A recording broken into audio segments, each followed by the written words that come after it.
Muling nanawagan ng SB19 fans ang 18 dahil sa inilabas ng All Charts PH most viewed OPM music videos within 24 hours on YouTube. So number 1 po ang Paubaya ni Moira na may 7.1 M.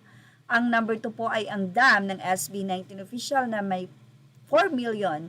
At syempre ang mga sumusunod pa po ay ang mga kanta, OPM and pop songs. Anyway, ayon nga sa mga 18, focus at dapat laging mag-number 1 ng SB19. Siyempre, yan naman ang goal ng mga fans.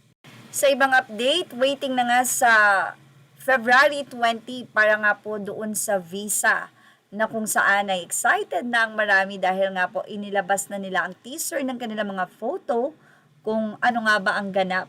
No, talaga namang kaabang-abang. Wait lang. Samantala, pinag-usapan sa social media, especially sa mundo ng 18 at syempre ang mga sisil, ang pag-abang po ng mga sisil kay Ken dahil si Ken po ay isa sa naging guest sa isang event or important event at ito po ay inabangan ng kanyang mga fans sa labas ng nasabing event na yun. At dito sa video, syempre ito po ay credit. Ayan po, nakalagay po yung pangalan niya dyan. Kung di tayo nagkakamali, ito po ay ZJSPRR. Na binahagi naman ni 18 Tondo Hub. At sinabing sabi, kalma lang kaso hindi talaga kaya ang cute pa magpa-uwi niya. Sa nasabing video kasi, kinuha yan ni Ken of course ang mga sisiw at doon ay pinapauwi na nga niya ang mga ito kasi gabi na, nag-aalala siya. Anyway, narito po ang video at hindi pong panoorin. Wait lang, kalma guys. Oh my God! I'm secure!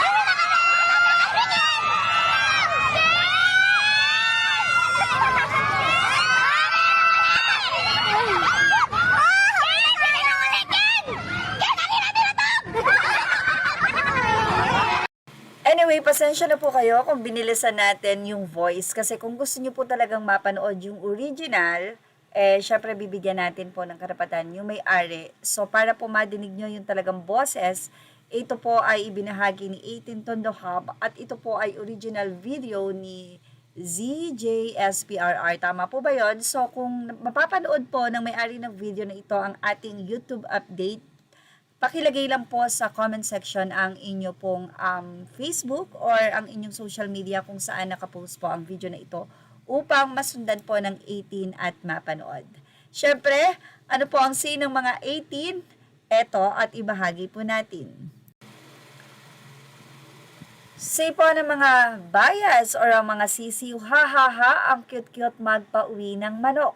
Parang binubugaw lang ang mga sisiw niya pauwi. Wow, happy to see you, our rockstar. At Philip Gucci moments. And say naman ng isa kung paano niya paliparin ang mga sisiw papunta sa kanya. Ganun din niya itataboy pauwi. Ha. Iba ka talaga, Philip. Kaya mahal na mahal ka namin So, ayan, sabi nga po niya, gabi na nga po daw, kaya magsiuwian na. Anyway, ayan po ang ating Showbiz Snap update. Images are all credit to the rightful owners. Please like, share, and subscribe. Thank you for watching.